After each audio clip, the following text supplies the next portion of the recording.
The candles were still in the box when my daughter stood up at my own birthday table, raised her voice so the whole family could hear, and said, "Mama, you can't even remember to turn off the stove.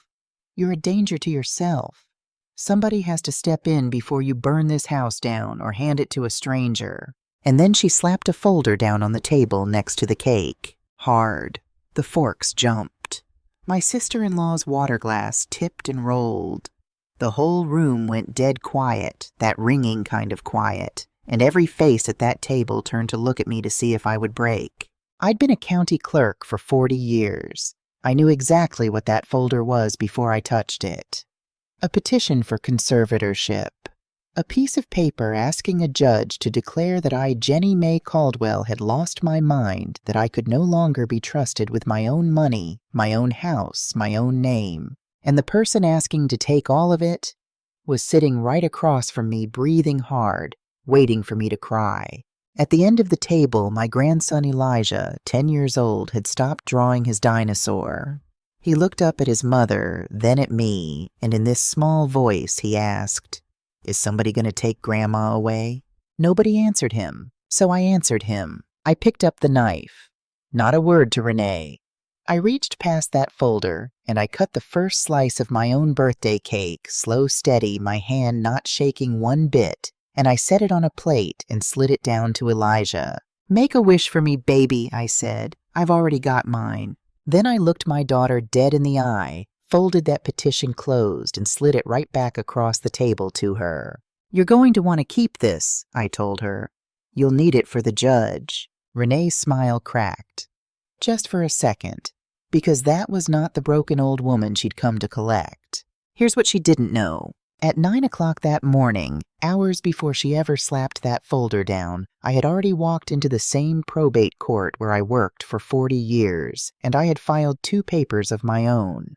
A formal objection demanding an independent evaluation, and a report of fraud. She thought she'd just made her opening move. She'd walked straight into my last one. But to understand how a daughter ends up trying to have her own mother declared insane, and how that mother knew it was coming and let her walk right in, you have to go back 2 years. Back to the day I buried the only man who ever kept this family from tearing itself apart. Let me tell you who I was before I was a problem to be managed. For 40 years, I sat behind a counter at the Fulton County Probate Court here in Atlanta. I wasn't a judge. I wasn't a lawyer. I was the clerk. The woman who took the papers, stamped them, filed them, and walked grieving families through the worst weeks of their lives, one form at a time. Wills, estates, guardianships, conservatorships, powers of attorney. If a family was fighting over what Mama left behind, sooner or later it crossed my desk. People think the law is what happens in the courtroom. It isn't. The law is what happens at the counter in the hallway in the small print nobody reads until it's too late. I watched sons forge their father's signatures. I watched daughters move a parent into a home and the parent's savings into their own account in the same afternoon. I watched it for 4 decades, and I learned the thing they never teach you in any school. I don't have a law degree. I've got something better. I've got 40 years of watching people try to rob each other across a wooden counter, and I know exactly what it looks like when they start. I'll tell you one. About 15 years back, a man came to my counter to file conservatorship over his mother. Nice suit. Said she was confused, couldn't manage things anymore, real shame. He had a doctor's letter and everything, and I remember thinking this paperwork is too clean, too fast. The mother had been to my counter herself not 6 months before, sharp as a tack, asking smart questions about her late husband's estate. So I did the one thing a clerk is allowed to do. I slowed it down, asked for one more form, told him the judge would want an independent evaluation. He never came back. Turned out the doctor was a friend of his, and Mama wasn't confused at all. She just wouldn't give him the house. I filed that one away in the back of my mind and never forgot the shape of it. The clean paperwork, the friendly doctor, the house. You hold on to a thing like that for 15 years, and you start to think it's just a story. It isn't. It's a map. I just didn't know yet that I'd be the one walking it. My husband's name was Walter Caldwell. He spent 31 years as a supervisor at the post office, and he was the most careful man God ever made. He labeled everything. He kept receipts from 1985. He read insurance policies the way other men read the sports page. People used to tease him about it. I never did, because a careful man is a quiet kind of love. A careful man is somebody planning for a day he won't be there to protect you. We bought our house on Ashby Street in 1991 on a postal salary and a clerk's salary and not much else. We painted every wall in it by hand. There's a corner in the front room where the blue is a half shade off because we ran out and couldn't afford another gallon till payday, and we just lived with it. 33 years, that crooked blue corner. And every Sunday night in the kitchen, Walter and I would slow dance. He'd put on an old Al Green record, and when the record wore out, he'd just hum it, and we'd dance in the kitchen with no music at all, two old people swaying by the stove. He'd say, "Jenny, far as I'm concerned, this is the whole world right here." And it was. Here's what I believed all my life sitting behind that counter. Paper doesn't lie. People do. I just never thought I'd have to prove it against my own child. Renee was a good girl. I want you to hear me say that because of how this story ends. She was a good girl. Smart. Top of her class. The kind of child a tired mother points to and says that one's going to be fine. But there was always a coolness in her toward me. A little distance I could never quite close. And I think I know now where it started, though it took me 64 years and a county seal to admit it. When Renee was small, I worked 2 jobs. Days at the courthouse, and for a stretch of years, nights, too. I wasn't chasing money for myself. Renee was born with bad asthma, the kind that put her in an oxygen tent twice before she was 9, the kind that ran up bills we had no business being able to pay. I worked nights so my daughter could breathe, so we could keep the crooked blue house instead of losing it. But a child doesn't see a hospital bill. A child sees an empty chair at the recital. A child sees the nights her mother wasn't there to tuck her in, and she grows up and turns it into a story about herself. My mother chose her work over me. Renee carried that story for 30 years. I didn't know she was carrying it. I thought I'd been carrying her. We were both right. That's the thing nobody tells you. We were both right, and it still tore us in half. I think about her high school graduation more than I should. I had the night shift that week, and I couldn't get it covered. A woman on the schedule had a baby coming, and I was the only one who could take her hours. I made it to the ceremony, sat in the back in my work clothes, watched my baby walk across that stage in her cap and gown. And then I had to leave before they called the rest of the names, because my shift started at 6. I kissed the top of her head, and I said, "I'm so proud of you I have to run. I'll hear all about it tomorrow."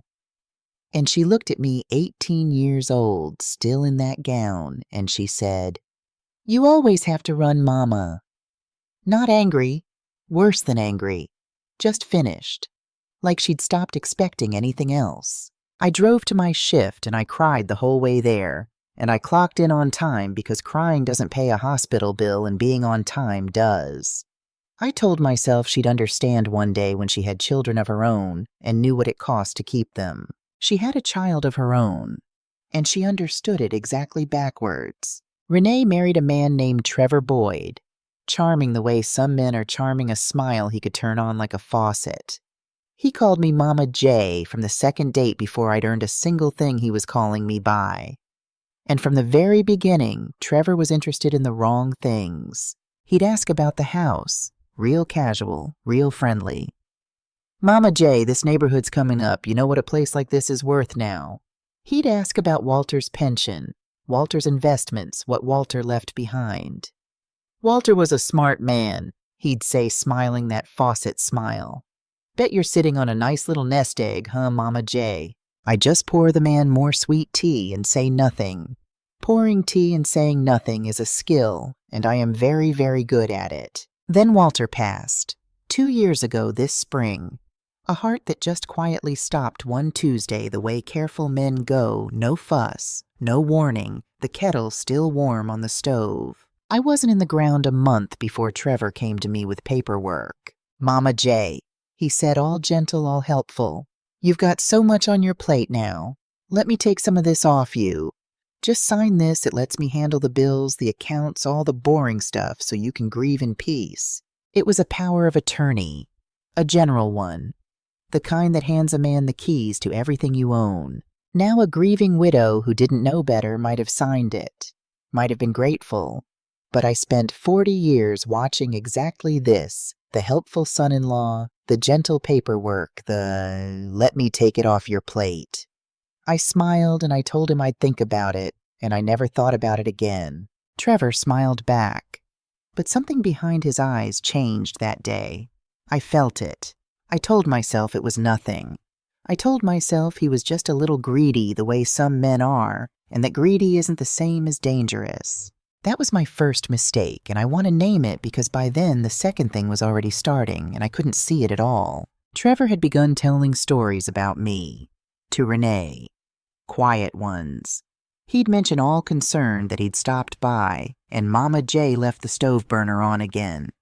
That she'd called me Walter by accident twice. That she seemed confused about what day it was. None of it was true. Or it was a true thing twisted. Yes, I called him Walter once, the way any widow says her dead husband's name out of 40 years of habit, and he took that one slip and watered it and grew it into a whole garden of Mama J slipping. And Renee tired raising a son already half convinced her mother had failed her once Renee believed him. I didn't know any of this was happening. I want you to sit with that. While I was pouring tea and tending my tomatoes, my own daughter was being told drop by drop that I was losing my mind. And the man telling her was the one with his eye on my house. I wish I could tell you I spent those 2 years suspicious and watchful. I didn't. I spent them living. I had my garden out back, tomatoes and okra, a little patch of collards along the fence. There's a peace in a garden that I can't explain to a person who's never grown one. You put a thing in the dirt and you tend it, and it answers you. It doesn't lie about who it is. A tomato plant has never once disappointed me, and I cannot say that about most people I've loved. I sang in the choir at Mount Pisgah, second pew alto section, same spot for 22 years. My dearest friend Loretta Hayes. Sister Loretta sat right beside me, and on Thursday evenings after rehearsal, we'd go back to my kitchen and make cornbread and talk till the streetlights came on. Loretta has known me through Walter's whole illness and his funeral and every quiet night after. She knows what I sound like in my right mind. Remember that. It matters later. My neighbor Miss Pearl Dawson had been next door 20 years. The kind of neighbor who notices things whose car is in the driveway, who came by while you were out. I used to find that nosy. I have since learned to be grateful for a woman who notices things. But the truest joy of those years was a boy. Every weekend Elijah stayed with me. My grandson, 10 years old, all knees and elbows and questions. We'd watch documentaries about space. He was wild for space, could tell you how far the sun was, how a black hole bends the light around it. I taught him chess at the kitchen table, the same table where his grandfather and I used to dance, and that boy beat me fair and square before he was 9, and I have never been prouder of losing at anything in my life. He was the only one left in that family who looked at me and saw a person, not a house, not a nest egg, not a problem to be managed. Just his grandmother. When Elijah looked at me, I was still all the way here. He'd fall asleep on my couch with the space documentary still going, and I'd put a blanket over him, and I'd think this is the whole world right here. Walter's words. I'd think them in Walter's voice. I want you to see those evenings clearly. The cornbread, the choir, the crooked blue corner, the boy asleep under the blanket with the stars on the TV. Because that was the last of it. That was the last stretch of ordinary life I would ever have. And like everybody who's ever lost an ordinary life, I didn't know to hold it tighter while it was still in my hands. The morning after one of those perfectly ordinary weekends, Elijah just dropped back home the night before, the blanket still warm on the couch. The phone rang. It was the bank, and the whole world I'd built over 40 years started sliding out from under me. The woman on the phone was from the mortgage department at Fidelity Trust. Polite, a little careful the way people get when they're not sure if they're talking to a criminal or a victim. "Mrs. Caldwell," she said, "I'm calling to verify some details on your home equity application, the one for $38,000 against the property on Ashby Street. Before we move to final approval, we just need to confirm a few things." I sat down. I remember exactly where the kitchen chair facing the crooked blue corner, the one I'd painted with Walter in 1991. "I'm sorry," I said. "I didn't apply for any loan."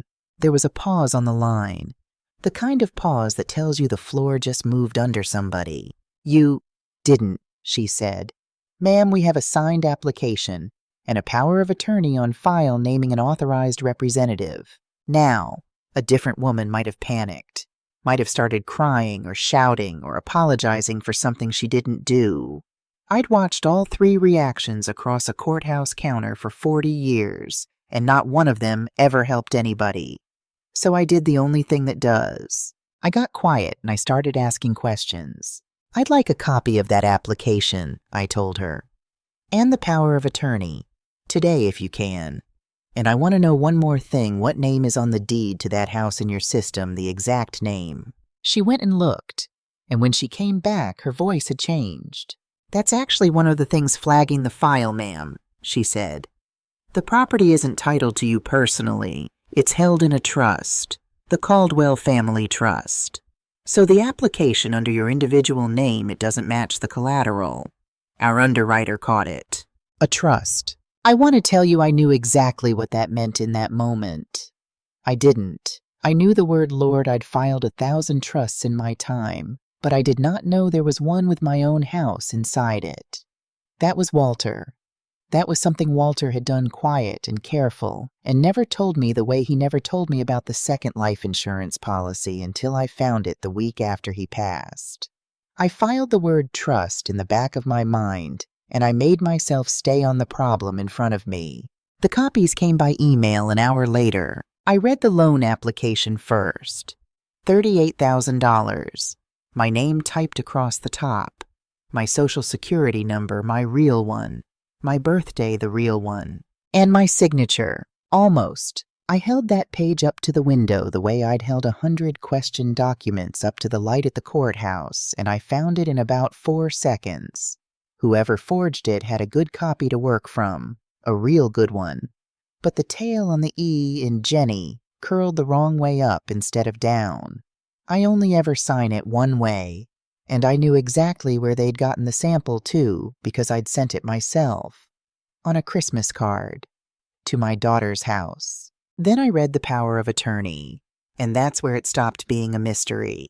The POA had been notarized. Every notarized document carries a stamp, and every stamp carries a commission number, and a commission number can be looked up by anybody, but especially by a woman who spent 40 years knowing exactly which book to open. I looked it up. The notary worked out of an office building on Peachtree Industrial, the same building that housed Boyd Construction, LLC, my son-in-law's company. The one I'd find out a few days later had filed for bankruptcy 4 months back, buried under a collapsed contract, and the court records would whisper a gambling debt with some men you do not want to owe. Trevor. It was Trevor. Trevor had taken a Christmas card signature and a stolen social in a friendly notary, and he'd tried to mortgage the house Walter and I painted by hand to dig himself out of a hole he'd dug himself into. And here's the part I'm not proud of. Here's the part every mother listening will understand. My first feeling wasn't rage. My first feeling was relief. Because if it was Trevor, if it was just Trevor, then it wasn't Renee. Trevor fooled her too, I told myself. He used her name without her knowing. My baby would never. I built that sentence in my head and I held on to it like a railing. So I made myself not look at the one detail sitting right there at the bottom of the application. The contact email on file, the one the bank had been sending everything to. It wasn't Trevor's email. It was Renee's. I saw it, and I looked away from it. You want to know how a smart woman does that? How 40 years of catching liars across a counter and I sat there and lied to my own self at my own table.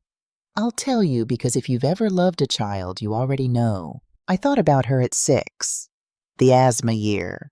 The night her lips went gray and I drove 90 miles an hour to Grady with her wheezing in the back seat, and I made God a promise in that car that if he let her breathe, I would never ever let anything take her from me.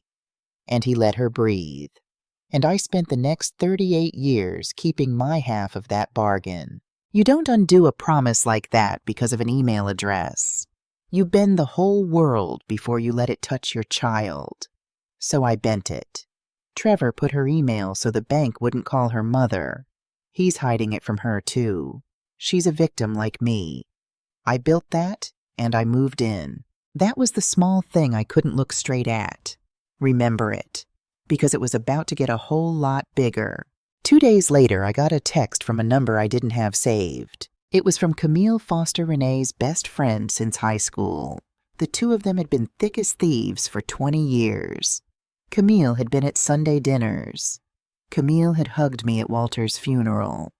So when her name came up on my phone, I almost didn't open it. It was a screenshot, a text conversation. Trevor's name at the top. I won't read you the whole thing, but the part that mattered said need to move on the paperwork before the old lady wises up. Once the eval's filed, she can't fight it. Underneath the screenshot, Camille had typed just one line. Miss Jenny, I'm so sorry. I didn't know it was like this. I should have told you sooner. I sat with that phone in my hand a long time, because now I had 2 new words I didn't understand. The eval, and can't fight it. Whatever Trevor was building, it was bigger than one forged loan. The loan was a side door. There was a front door somewhere I hadn't found yet. The next piece came over the back fence. Miss Pearl caught me out in the garden. I was tying up the tomatoes which were coming in beautiful that year. Not that I could taste a single one by then. She leaned over the fence the way she does, and she said real casual, Jenny, who was that man came by last week asking about you? I straightened up. What man? Some doctor, he said. Younger fella, nice car. Asked me how long I'd known you. Whether you seemed... His word was confused. Whether you forgot things. Left the stove on that kind of business. She frowned. I told him you've got a sharper memory than my own husband, God rest him. Was that all right? Should I not have talked to him? I told her she did exactly right. I told her not to worry. And then I went inside and I sat down at the kitchen table, and the whole shape of it started to come clear, the shape I'd seen 15 years before across a courthouse counter and filed away in the back of my mind. The clean paperwork, the friendly doctor, the house. Somebody was building a case that I was losing my mind. Quietly. Witness by witness.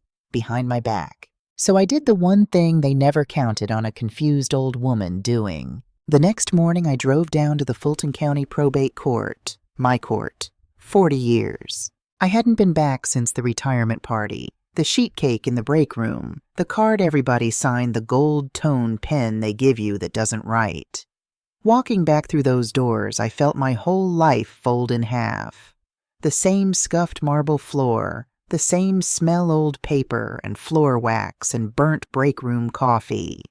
I had walked across that floor as a young woman with a baby at home and an extra shift to get to. I had walked across it the week we buried my mother and the week we buried Walter, and both times I'd clocked in anyway, because grief doesn't file itself. The security guard at the door called me Miss Jenny and waved me through.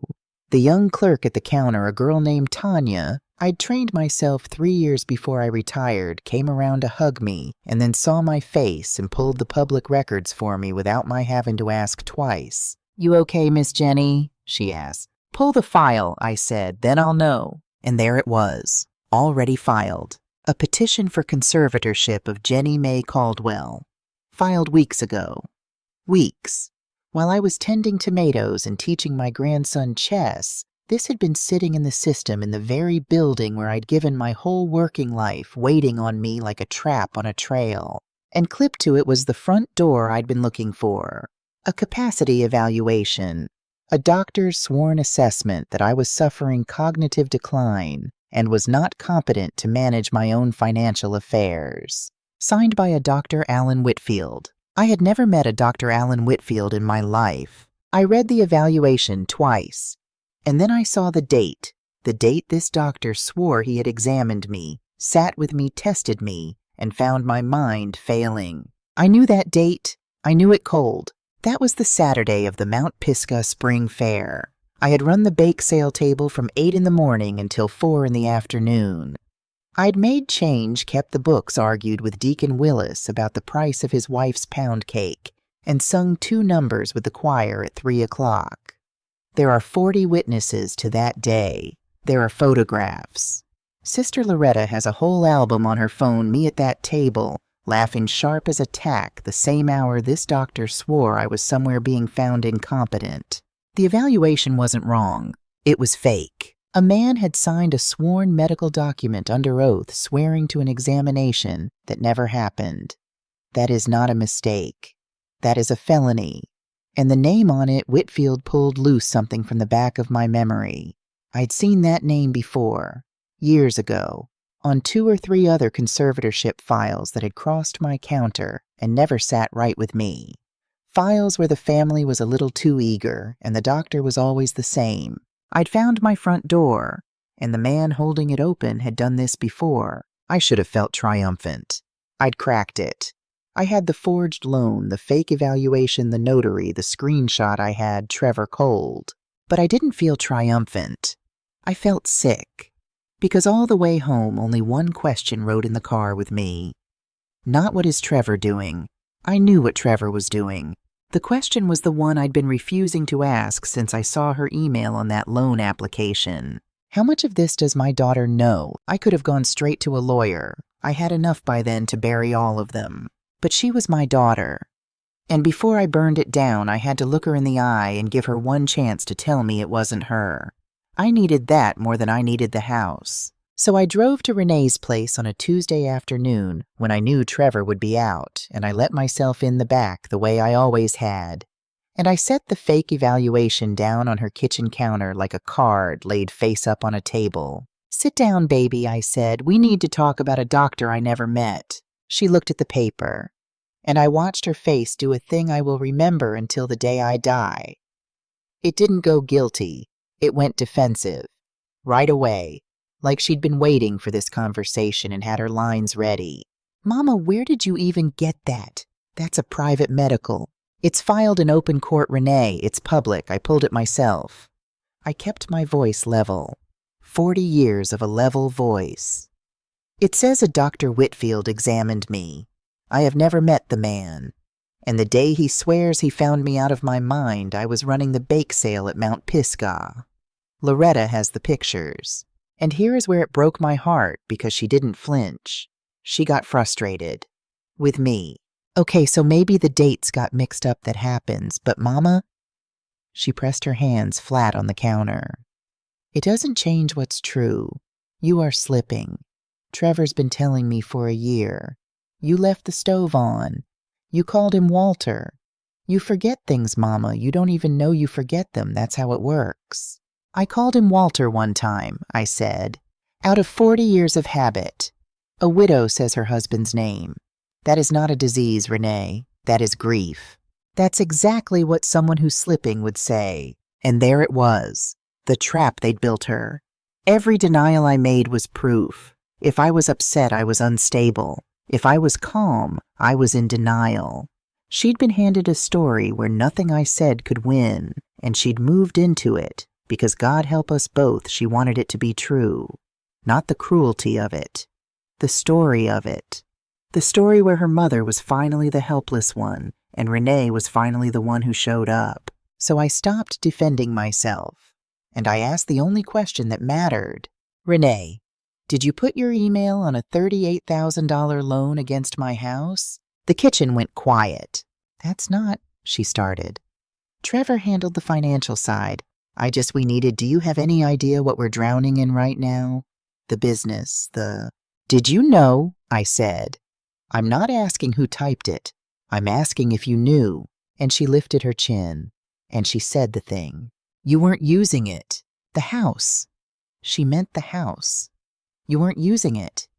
Like it was the Lexus, like it was a casserole dish, like Walter and I hadn't painted every wall of it by hand and slow danced in the kitchen of it for 33 years. You weren't using it. I have been spoken to with cruelty before. By bosses, by men in suits, by my own mother on her hard days. None of it ever landed where that landed. Because it didn't come from a stranger. It came from the baby I drove 90 miles an hour to keep breathing. And then it all came up out of her. 30 years of it in one breath. You want honest, Mama, you want the truth. Where were you? My whole childhood, where were you? I'd have an attack in the night and call out, and it was Daddy who came. Every time. Because you were at the courthouse or the hospital or wherever it was that mattered more than your own kid. My graduation, you left. You stood up in the middle of it and walked out because your shift mattered more than watching me. Her voice split clean in half. I have spent my whole life being the thing you ran out on. So don't you stand in my kitchen and act like I'm the one who broke this family. You were gone first. You were gone the whole time. And Lord, that's the part that almost took me down. Because it wasn't all a lie. I did leave that graduation. I was at the courthouse those nights. She wasn't making it up. She was just missing the why of it. The hospital bills. The mortgage. The promise I made God in a speeding car.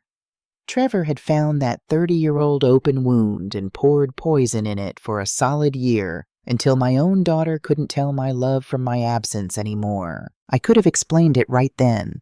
The bills, the bargain, the 90 miles an hour. But you cannot reason a person out of a wound they've been feeding for 30 years in the same 5 minutes she's using it to take your house. So I held it. I put it in the box with everything else to hand her on some later day she might be able to hear it. Mama, she said softer now, mistaking my silence for surrender, reaching for the kind voice you use on a child or a dog. I'm not the bad guy here. I'm trying to protect you. When this is all settled, you'll be somewhere safe. Somewhere they take care of you, and you won't have to worry about the stove or the bills or any of it. You should be thanking me. You can't take care of yourself anymore. You just can't. And then a small voice came from the doorway. Is somebody going to take Grandma away? Elijah home early, standing in the kitchen door with his backpack still on, looking between his mother and me with those big, careful eyes that had watched documentaries about the whole entire universe and could not make sense of this one room. Nobody answered him. Renee couldn't. I wouldn't nod in front of him, not like that. I crossed the kitchen and I knelt down 64 years old, knees and all, and I held that boy's face in both my hands. Nobody's taking your grandma anywhere, I told him. You hear me? I'm not going anywhere. Now go on and start your homework and I'll see you Saturday. We've got a chess rematch you're gonna lose. He almost smiled. He went. I stood up. I looked at my daughter one more time and I did not yell, and I did not cry, and I did not call her a single name. I picked up my purse, and I left the fake evaluation right there on her counter because I had copies and because I wanted her to have to look at it. I drove home through the streets I'd driven my whole life. I let myself into the house on Ashby. I did not turn on the lights. I sat down in the dark in the kitchen in the chair facing the crooked blue corner, and I did not cry. I just sat. For a long, long time.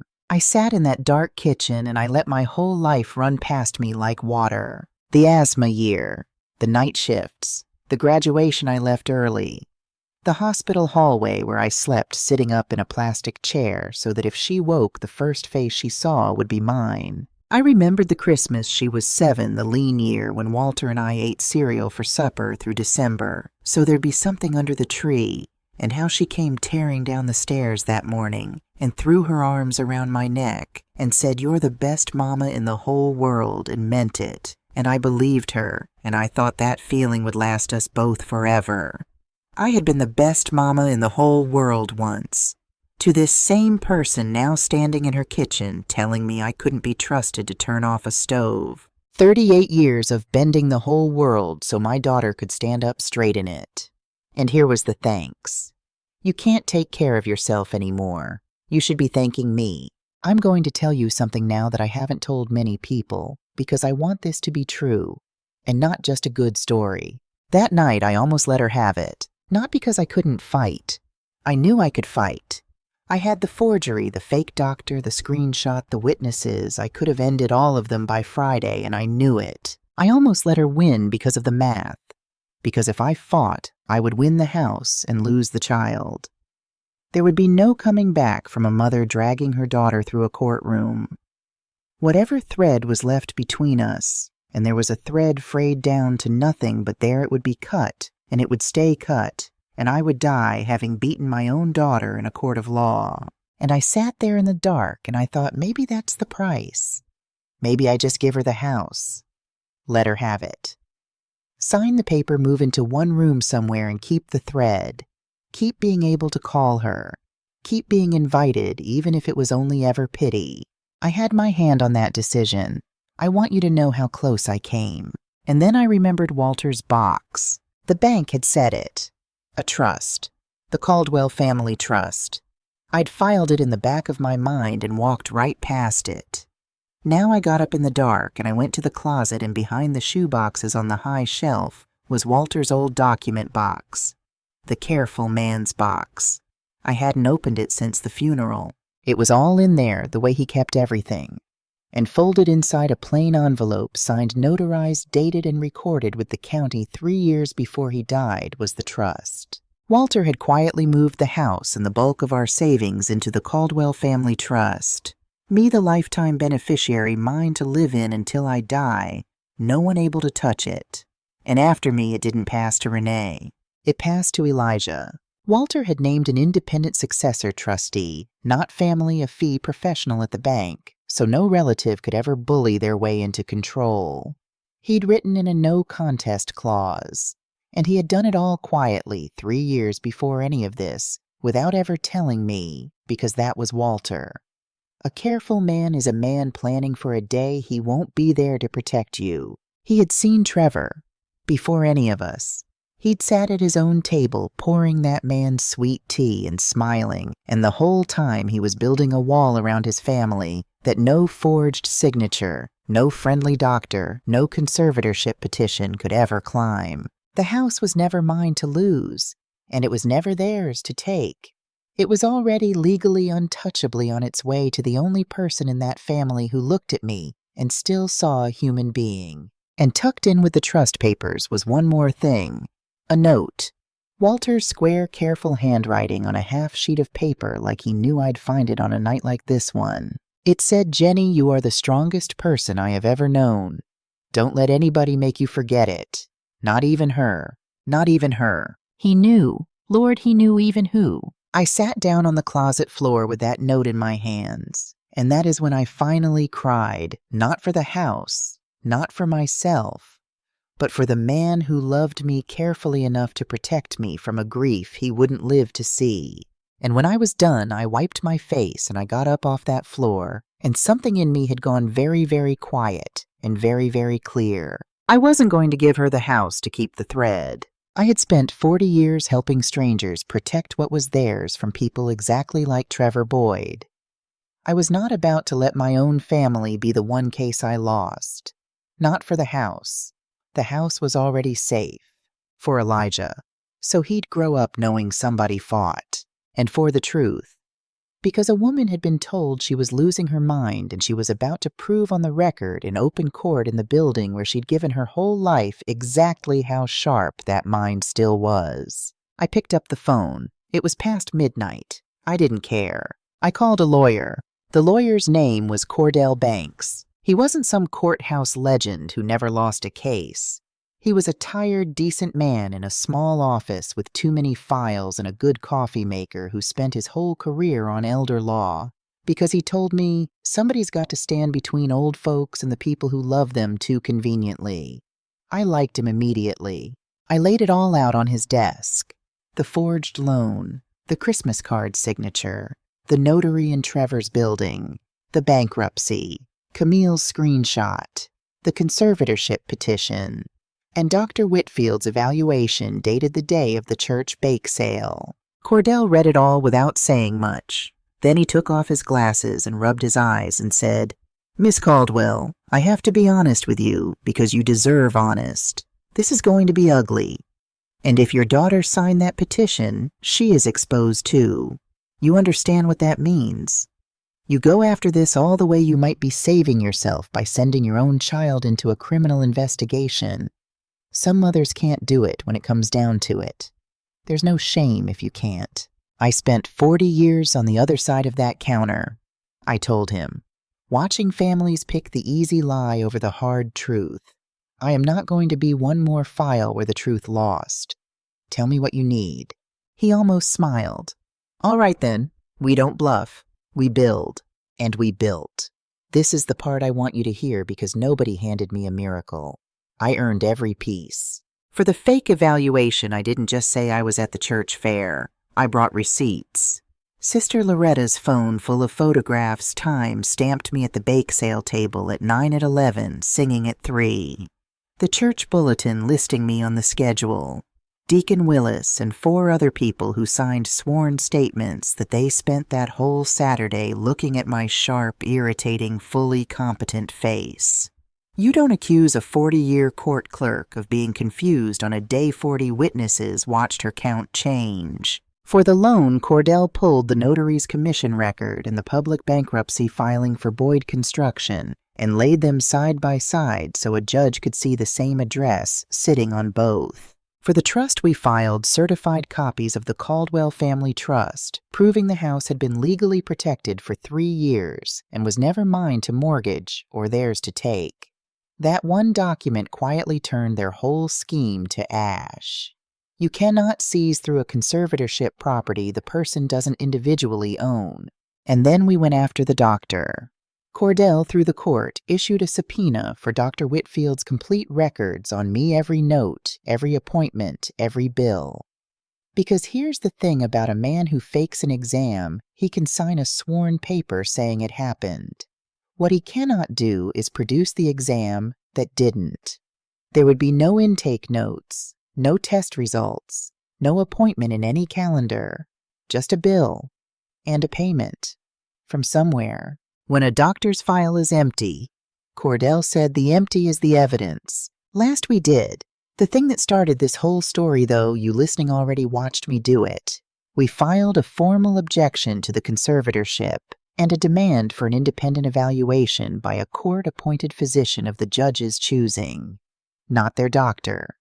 The court's. I filed those papers myself in person at 9 o'clock on a Tuesday morning at the counter where I'd worked for 40 years. I want you to hold on to that 9 o'clock that Tuesday morning because of what happened that same afternoon. That afternoon was my birthday, so now you understand the dinner. You remember it? I opened this whole story with it. My birthday table. Renee standing up, slapping the folder down by the cake, telling the whole family I'd lost my mind. Elijah asking if somebody was going to take Grandma away. Me cutting the cake with a steady hand and sliding that petition right back across the table. You're going to want to keep this. You'll need it for the judge. Now you know why I was so calm. Because that morning, that very morning hours before she ever walked in with her folder, I had already filed my objection and my demand for an independent evaluation. The court was already moving. The trap she thought she was setting had already snapped shut behind her, and she'd walked in to gloat over a woman who'd beaten her before the candles were even lit. She just didn't know it yet. The hearing was 3 weeks later, in Fulton County Probate Court. My court. I'll never forget walking in. The bailiff straightened up when he saw me. 2 clerks I'd trained came out from behind the counter to squeeze my hand. The judge, Judge Harmon, who I'd handed files to for 11 years, looked over his glasses at the petition to declare me incompetent, then looked at me sitting there in my good church suit with my back straight, and I watched something pass over his face that I can only call almost amused. Like the universe had told a joke only the 2 of us got. Trevor's lawyer stood up and made it sound real smooth. A loving family. A declining mother. A sad but necessary step. He entered Dr. Whitfield's evaluation into the record. Then Cordell stood up. He entered the photographs, the church bulletin, 5 sworn statements.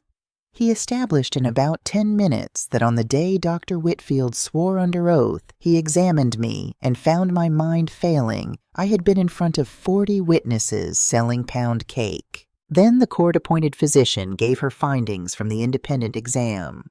I had sat with her for 2 hours the week before and answered every question, and she found me her words fully oriented, cognitively intact, and entirely competent to manage her own affairs.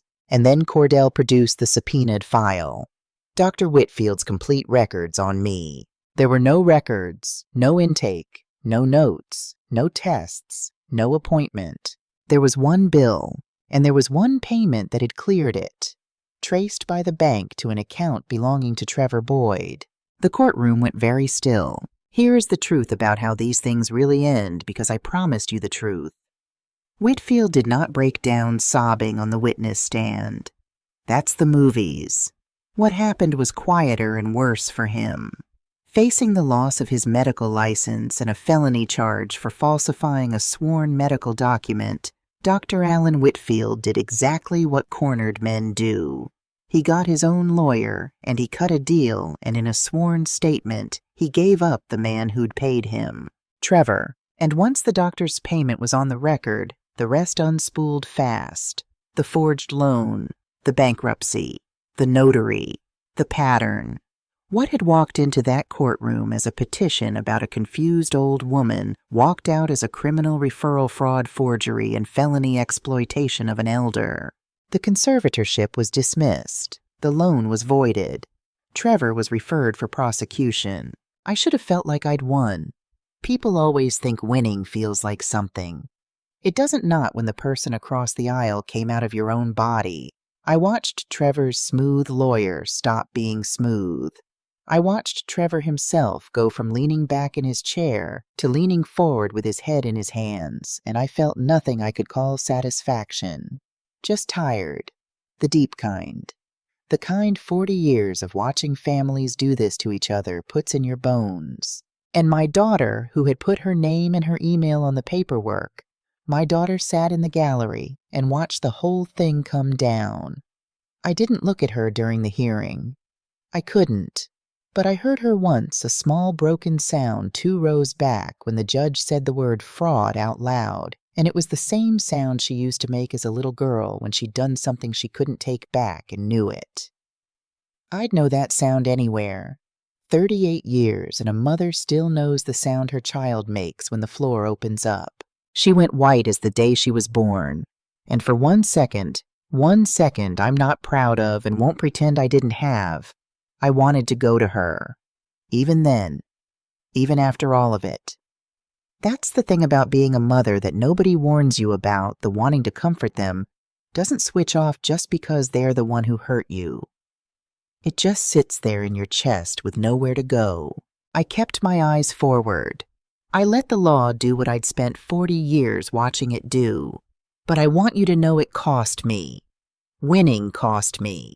Anybody who tells you justice against your own blood feels good has never had to do it. She came to the house a week later. Not the woman from the kitchen, not the woman from the birthday table.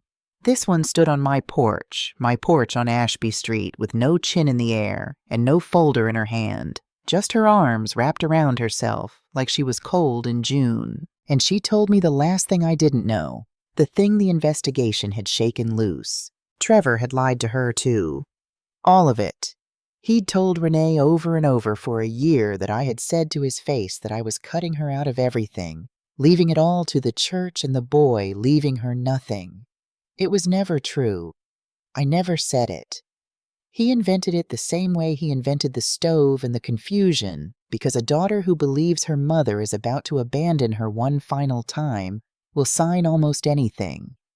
He needed her name on that petition to make it look like family love instead of a stranger's robbery. She wasn't his partner.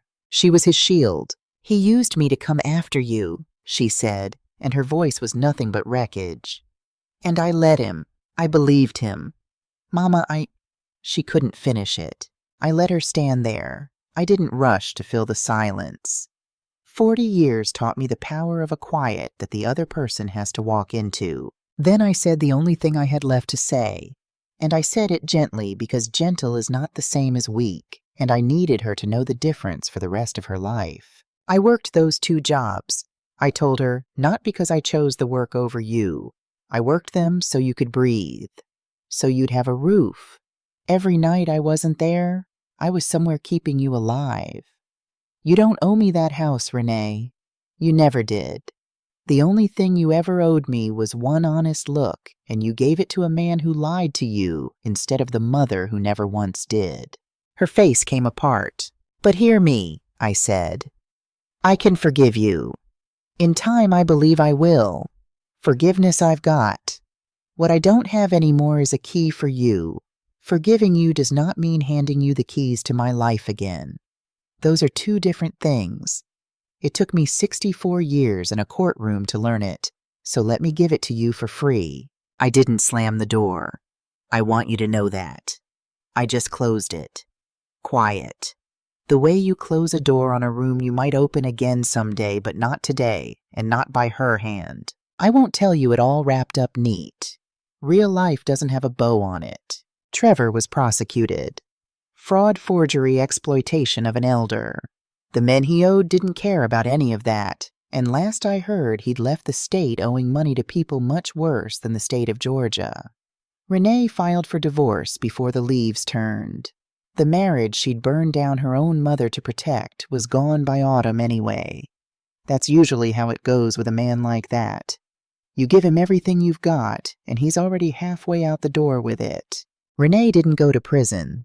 She cooperated, she gave her statement, and the prosecutor understood what the rest of us understood, that she'd been a fool and a shield, not a mastermind. But she lost plenty. The marriage. Most of her friends who'd watched the whole thing on the courthouse steps. And something between her and me that does not grow back fast no matter how much you water it. We talk now. Some. A phone call here and there. She'll ask after the garden, I'll ask after her, and underneath every careful sentence is the thing neither of us says out loud.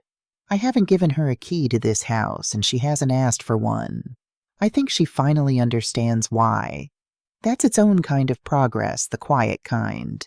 But here is what I'll leave you with, because it's the part that matters most, and it's the part the courtroom couldn't give me. Elijah. In all that wreckage, Renee did one thing right. While she was putting her life back together from nothing new, apartment, new job, the long climb back she asked me herself, with no judge making her do it if Elijah could stay with me more. Most weekends. Some weeks. And I said yes before she finished the sentence. So my grandson came back to the house on Ashby Street. The trust his grandfather built will see him through school, through college, through a start in life. Walter reaching forward from the grave to put a floor under a boy he barely got to meet. We planted the tomatoes again that spring, the 2 of us on our knees in the same dirt. He's 12 now, and he still beats me at chess, and he still wants to know everything about the stars. And then one Sunday evening, this past Sunday, matter of fact, we were in the kitchen and that boy pulled out his phone and he played a song. It was Al Green. He didn't know. He couldn't have known what that song was, what it meant that his grandfather used to hum it with no record on while we swayed by this same stove. He just liked it. He held out his hand, this 12-year-old, all knees and elbows, and he said, "Dance with me, Grandma." And I want you to understand this was the kitchen. This kitchen. The one where she stood in the doorway. The one I sat in alone in the dark, the night I almost gave it all away. The one Trevor tried to mortgage out from under me with a Christmas card signature. This exact room where a county seal once told me I'd lost my mind. I took my grandson's hand, and we slow danced in that kitchen, the 2 of us, the way Walter and I used to. No reason to it. Just an old woman and a boy swaying by the stove. And somewhere in the middle of that song, I stopped feeling like I'd survived something. I felt like I'd come home. The house wasn't a battlefield anymore. It wasn't a thing to be defended or seized or proven. It was just my kitchen again, with the crooked blue corner in the front room, and a boy who looks at me and sees a whole person. I didn't beat my daughter. You don't ever beat your child. There's no version of that. You walk away from a winner. But I got myself back. I got the truth back on the record in the building where I gave my whole life. And I got this a song, a kitchen, a small warm hand in mine. That was the wish I made over the birthday cake, right there at the table while she was telling everyone I'd lost my mind. I wished for this exact Sunday, and I got it. Let me talk to you plain for a minute the way I'd talk to a friend across my own kitchen table. I spent 40 years watching families do this to each other. And if there's one thing I learned behind that counter, it's that the most dangerous people in your life are almost never strangers. A stranger has to break in. The people who can really take everything from you are the ones you already handed the door key to the son-in-law with the helpful paperwork, the child who loves you, for your own good. That kind of harm doesn't come with a raised fist. It comes with a gentle voice and a pen and a form you're supposed to be too tired or too trusting to read. So read the form. Always read the form. Especially when somebody you love is telling you not to bother your pretty head about it. And hear me on this, because it's the thing. It took me a courtroom to learn being kind is not the same as being weak, and being quiet is not the same as being finished. People will mistake your softness for a place to step. Let them. Let them think it. A soft woman who keeps her receipts is the most dangerous person in any room and the safest one to be loved by. One more thing and then I'll let you go. Forgiveness and access are not the same gift. You can forgive somebody all the way down to the bone and still not hand them the keys to your life again. Holding that boundary is not bitterness. It's the most grown-up love there is, the kind that protects what's left so there's something to rebuild on. My daughter tried to prove I'd lost my mind. She just didn't count on how much of it I still had. People hear a story like mine and they want it to be about revenge. It isn't. I never wanted to ruin anybody. Revenge would have been easy, and easy was never what this was about. What it was about was worth. My whole life I let people decide my worth for me. I let bosses take the credit. I let men in suits talk over me. I let my own family quietly file me under fading and handled and won't be around long. And the deepest danger wasn't the loan or the doctor or the petition. The deepest danger was that sitting alone in that dark kitchen I almost agreed with them. I almost signed. I almost decided that keeping a thread to my daughter was worth more than my own dignity. That's the part I want you to carry out of here. The fight was never really against Trevor or even against Renee. The fight was against the voice, the one that whispers that you're too old, too soft, too tired, too late, that your time for standing up is behind you. That voice is the real thief. It robs more people than any son-in-law ever could. I was 64 years old when I learned that protecting yourself is not the same as being unloving, and that a woman is allowed to be both gentle and unbreakable in the same body. So whatever they've decided about you, whatever box they've quietly filed you under, you are allowed to walk up to the counter and demand to see the paperwork. You are allowed to take your name back. It is never ever too late to remember exactly who you are. I'm Jenny Mae Caldwell, and I never forgot.